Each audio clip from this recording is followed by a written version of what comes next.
Anak-anak jawab. Yang pertama itu ada siapa di sini yang pernah merasa sendirian? Boleh angkat tangannya? Hanya satu ya? Hanya tiga? Hanya empat? Satu lagi tidak pernah merasa sendirian. Oke, turunkan tangan ya.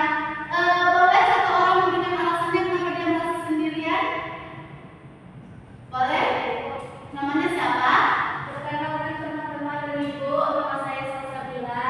Di sini saya sering merasa sendirian karena sendirian di rumah. Baru saya ini sudah lama bersekolah dan saya perempuan sendiri, jadi tidak ada teman, tidak ada semua. Kalau di sekolah merasa sendirian? Tidak, Bu. Oke. Selanjutnya itu siapa di sini yang pernah kesulitan ketika berteman? Ketika ingin mengambil teman, memilih teman siapa? Saya, Bu. Boleh beritahu ibu alasannya? Sebelum itu nama saya Bu. Saya sulit berteman di sekolah karena saya orangnya introvert. Jadi kalau ke sekolah Bu, saya hanya belajar, tidak ingin berteman. Oke. Terima kasih kepada Nikita. Nah, jadi hal yang kita alami itu adalah hal yang mungkin dialami teman-teman kita juga. Kadang kita merasa sendirian, kadang kita memang kesulitan berteman. Itu sering kali terjadi. Ketika dikucilkan kita langsung merasa kita itu sendiri dan tidak akan ditemani lagi seperti itu. Nah, selanjutnya adik-adik di sini itu ada video pembelajaran berdurasi sekitaran 10 menit. Boleh adik-adik perhatikan, nanti kita akan diskusi bersama-sama ya. Iya, Bu. Kamu keluar rumah sambil membalik pintu. Di belakangmu, kakak kamu tertawa keras. Dia baru menjadi kamu. Ya, sudah. Kamu juga sudah terbiasa. Semua orang saya sini. Dia atlet hebat di keluarga. Berkat orang tua bangga. Sementara itu, kamu selalu berhasil. Nilainya biasa-biasa saja di sekolah. Dan kamu tidak unggul dalam bidang apapun. Tidak ada yang terlalu memperhatikan. Dan kamu gak masalah dengan itu. Kamu punya beberapa teman sekelas yang kamu anggap teman, tapi saat kalian bersama, biasanya mereka yang bicara dan kamu mendengarkan. Kamu juga gak keberatan dengan itu, atau setidaknya dulu. Sampai kamu tahu mereka hangout di rumah salah satu anak tanpa mengajakmu. Lalu, kamu menghela nafas dan melanjutkan hidupmu yang sepi. Enggak apa-apa. Kamu sudah terbiasa kesepian secara awal. Orang-orang di sekitarmu bahkan tidak mencoba memahamimu, dan hal itu menjadi normal dalam hidupmu. Kamu bahkan mulai suka menjadi sendiri. Kamu bisa melakukan apapun yang kamu mau, dan jangan merasa kasihan kepada kamu. Dia harus selalu memastikan dan bertanya, apa ada teman-teman yang mau ikut nonton sebelum ke bioskop sendirian. Lalu ada satu cowok namanya Michael. Dia teman sekelasmu juga, tapi dia kebalikan darimu. Dia ganteng, selalu dikelilingi teman dan pengagum, dan dia jago dalam olahraga.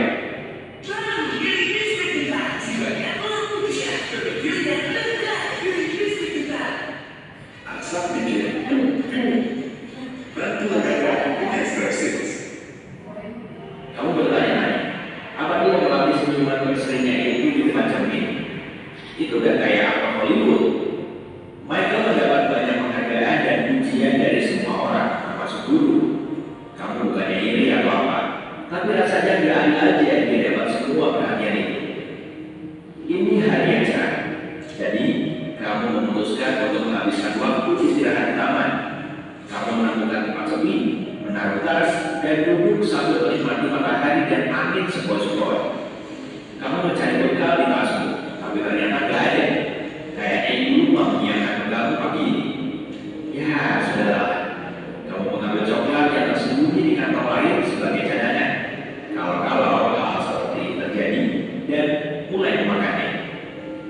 Lalu, kamu melihat seseorang tidak jauh dari tempatmu. Itu Michael. Dia sendirian dan agak murung. Dia benar-benar berbeda dari biasanya. Dia berjalan lurus dan kaya banyak pikiran, seolah-olah ada sesuatu yang mengganggunya. Kamu melihatnya duduk di rumput juga, bersandar ke pohon dengan mata terpejam. Setelah beberapa saat, kamu kembali ke kelas. Michael masih duduk di sana dan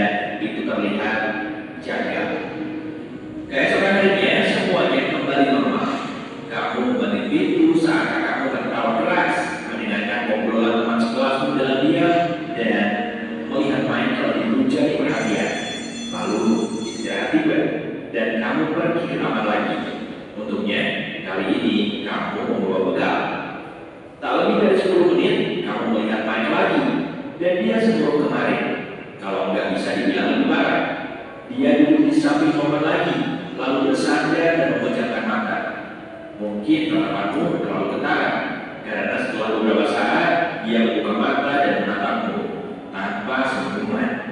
Kamu cepat-cepat berpaling, tapi dari sudut matamu, kamu melihat Michael berdiri dan mendekati. Hei, kamu Dennis kan? Ya, dan kamu Michael? Tak sekelas? Ya, aku tahu. Aku pengen ngobrol sama kamu. Kamu terkejut karena dia sangat bersungguh-sungguh, lantas mengajaknya duduk bersama. Obrolannya canggung di awal, tapi kamu sadar kamu mulai tertarik dengan pendapat Michael soal beberapa topik, dan matanya bersemangat juga. Kalian ngobrol sepanjang istirahat, lalu kembali ke sekolah bersama. Di sana, dia langsung menyuruh pengikutnya dan berubah menjadi dirinya yang lama, lalu melupakanmu. Kamu menghela napas dan berjalan lesu ke kelas. Keesokan harinya, hal yang sama terjadi, tapi kali ini Michael menghampirimu di lorong dan mengajakmu jalan. Kalian keluar dan mengobrol. Tiba-tiba pikiran mengejutkan menghampirimu. Ini kali kedua ada orang yang mau mendengar ucapanmu dan benar-benar mendengarkanmu. Sikap Michael pun berbeda padamu. Dia bersungguh-sungguh dan tidak tersenyum seperti biasanya kepadamu. Dia seperti benar-benar peduli. Tapi saat kalian kembali ke sekolah, semuanya kembali normal. Michael bersedang gurau lagi dan kamu berjalan di belakang tak terlihat. 2 minggu berlalu seperti itu, dan semakin lama kamu semakin menikmati ngobrol bareng Michael. Kamu bahkan menunggu waktu istirahat supaya bisa mengobrol dengannya. Suatu hari saat semua orang sudah pulang, kamu memasukkan buku ke tas. Gak ada yang nungguin kamu kan? Jadi kamu gak buru-buru. Tapi kemudian kamu melihat bayangan Michael berdiri di sampingmu dan tak ada orang lain di sana. Tinggal kalian berdua. Katanya dia mau pulang jalan kaki dan akan senang kalau kamu ikut. Kamu setuju dan kalian pulang bersama. Perjalanan buku lebih dari 1 jam dan selama itu juga kalian membicarakan banyak hal. Ternyata kalian punya banyak kesamaan, tapi ada sesuatu yang mudah jamu. Rumahmu sudah dekat dan kamu akhirnya bertanya kenapa dia memilih. Bagaimanapun dia sangat populer dan punya banyak teman. Reaksi Michael mengejutkan. Dia menjadi murung dan bilang orang-orang itu bukan temannya. Lalu dia bilang dia ada PR dan langsung pergi begitu saja. Dalam keadaan bingung, kamu berjalan pulang. Kakakmu mencegahmu di pintu dengan kantong sampah dan menyuruhmu membuangnya sambil menyaringnya. Keesokan harinya, Michael tidak masuk sekolah. Kamu tidak bertanya pada siapapun tentang dia, tapi kamu mendengar obrolan bahwa dia sakit. Dia tidak masuk sekolah seminggu ke depannya, dan kamu sadar itu membuatmu sedih. Akhir pekan berlalu, kamu tiba di sekolah, dan saat kamu tidak melihat Michael lagi, kamu cemas, dan sejujurnya itu membuatmu terkejut. Minggu itu berlalu sangat pelan. Akhir pekan itu, kamu diam di kamar dan tidak menyadari ekspresi khawatir kakak dan orang tuamu. Pada minggu malam, kakakmu mengganggu kamarmu pelan, dan kamu mendengarnya pergi setelah kamu berteriak mengusirnya. Tidak ada yang mengganggumu lagi malam itu. Senin, kamu pergi tanpa bicara, dan bahkan tidak menyadari kakakmu yang tidak berusaha menjahilimu lagi. Kamu naik bus dan duduk di kursi paling belakang, menatap keluar jendela, dan mengabaikan obrolan seru anak-anak lain. Kamu masuk kelas tanpa melihat sekeliling, lantas melempar tasmu ke kursi dan mengeluarkan buku-bukumu dengan agak membantingnya ke meja. Kamu terbangun dari pikiranmu saat sadar kelas itu terlalu sepi. Kamu melihat sekeliling dan semua orang menatapmu. Lalu ada yang menyentuh bahumu dari belakang. Kamu menoleh cepat dan melihat Michael. Kamu menatapnya, lalu melihat sekeliling lagi dan buru-buru keluar dari kelas, hampir menabrak bulumu. Dia menyuruhmu kembali, tapi larimu malah makin kencang dan keluar dari sekolah. Kamu tidak sadar sepenuhnya dengan kelakuanmu itu, tapi kemudian kamu mendengar suara yang akrab di telingamu memanggil namamu. Itu Michael. Ternyata dia mengejar. kamu berhenti dan melihatnya dengan marah. Lalu saat dia menyusulmu, dia menaruh tangannya di bahumu dan berkata, "Maaf, aku mau jelasin." Ternyata Michael selalu mencari persetujuan dan pujian orang lain, dan dia pun berusaha keras untuk itu. Tidak ada yang patut dia keluhkan. Dia punya orang tua yang menyayanginya, adik perempuan yang memuaskan, dan keluarganya cukup kaya. Jadi, dia bisa mendapatkan apapun yang dia mau. Tapi siapapun yang dia temui, dia sadar mereka hanya tertarik dengan uang keluarganya, bukan dirinya. Jadi, Michael mulai membangun citranya. Dia jago dalam olahraga dan belajar dengan dia. Dia juga punya selera humor yang membuat semua orang tertawa. Untuk sementara waktu, popularitasnya memberi dia kepercayaan diri, tapi dia melihat hal itu lagi. Orang-orang berada di dekatnya bukan karena mereka menyukainya, tapi karena mau kecipratan popularitasnya. Pikiran itu terlintas di benaknya lagi, lalu dia sadar dia sudah jatuh dalam perakamnya sendiri. Kemudian dia melihatmu, anak pendiam yang tidak pernah mencoba mencari perhatiannya. Dia sudah muak memakai topeng, dan saat dia bertemu denganmu di taman, dia melihat kesempatan. Senang sekali rasanya ngobrol dengan orang yang benar-benar tertarik kepada dirinya, bukan prestasinya. Jadi, saat kamu bertanya tentang teman-teman dan popularitasnya, Michael menjadi takut kamu seperti mereka. Tapi, katanya, dia sadar sekarang kalau kamu gak kayak gitu. Dia meminta maaf, dan kamu melihat kesungguhan itu di matanya. Setelah mendengar ceritanya, kalian memutuskan untuk bolos sekolah sekali ini.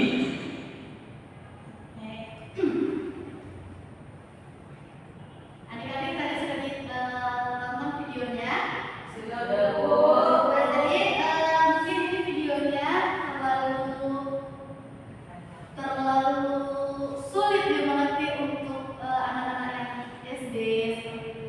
Nah, jadi siapa yang boleh menyimpulkan video tadi?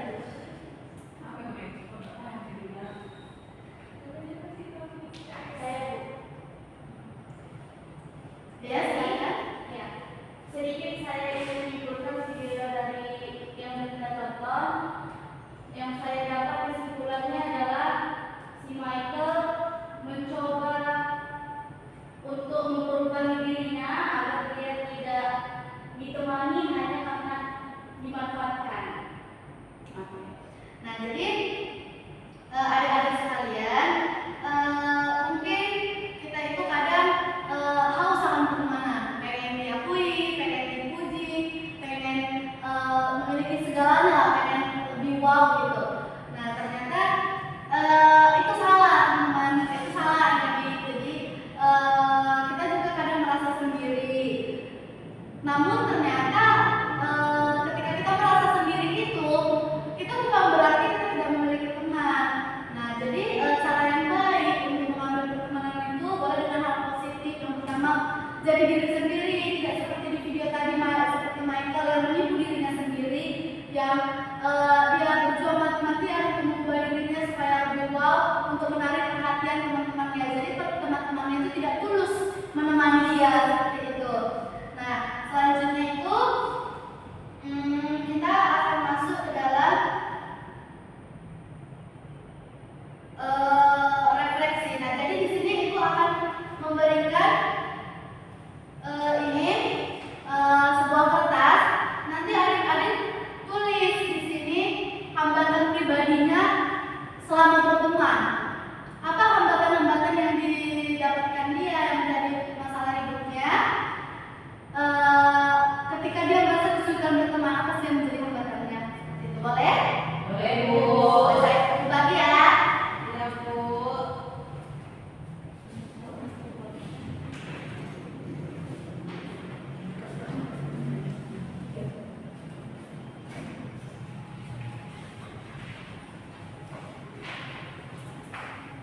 Oke, boleh ditulis ya yang menjadi hambatannya. Nanti satu orang boleh baca. Dan menembus waktu 2 minggu.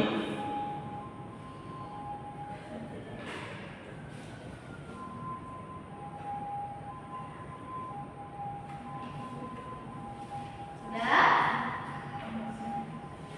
Setelah itu Ibu buka buku lagi ya. Iya, Bu.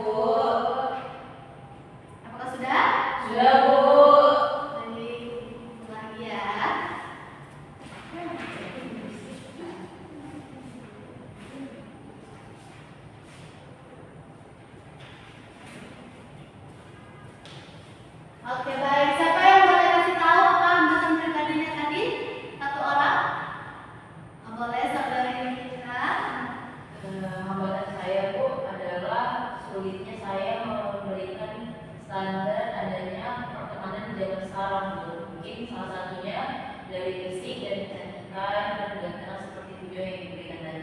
Oke, baik. Terima kasih Nikita. Nah, jadi banyak hambatan-hambatan pribadi kita yang membuat kita menjadi kesulitan berteman. Gitu. Nah, selanjutnya Ibu juga akan bagi kertas lagi. Boleh di sini ditulis dialog apa yang pertama kali percakapan yang boleh adik-adik bilang. Katakan kepada teman adik. Contoh, hai boleh gabung nggak? Hai boleh kenalan nggak? Lalu nanti adik-adik langsung tanya kepada sampingnya. Seperti ngomong, hai boleh gabung nggak? Hai boleh ini nggak? Boleh? Boleh Bu.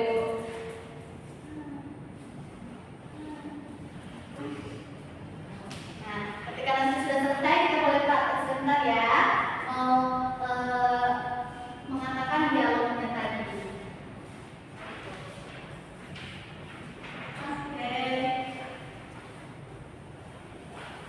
Ditulis dialognya ya.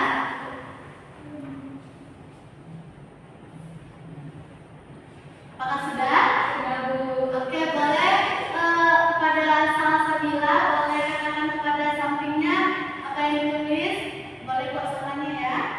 Baik Bu, sini saya akan berdialog dengan Nadila. Boleh kepada Salsabila berdialog kepada sampingnya ya. Boleh Bu. Di sini saya nulis contoh dialog saya untuk Nadila. Hai Nadila, kamu duduk sama siapa di sini? Boleh gabung nggak? Aku sendiri aja nih, boleh sini duduk di sini. Oke, kita berteman ya. Oke. Oke, nah itu salah satu contohnya. Ada lagi yang mau? Boleh Nikita kepada sampingnya. Hai. Hai. Bella yang kelas 4 dulu kali kasih kelas. Iya. Gak terasa ya kita kelas 5. Iya nih. Mungkin kita semua ya. Terima kasih kita. Kalau gitu kenalan dulu deh, sama kenal ya. Kita Oke, Kak. itu Bu. Oke, boleh kita tepuk tangan? Boleh dikumpul ya dialognya. Boleh Bu.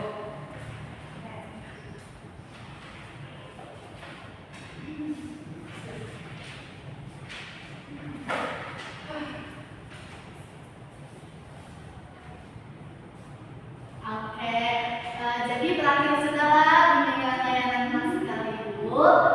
Semoga dengan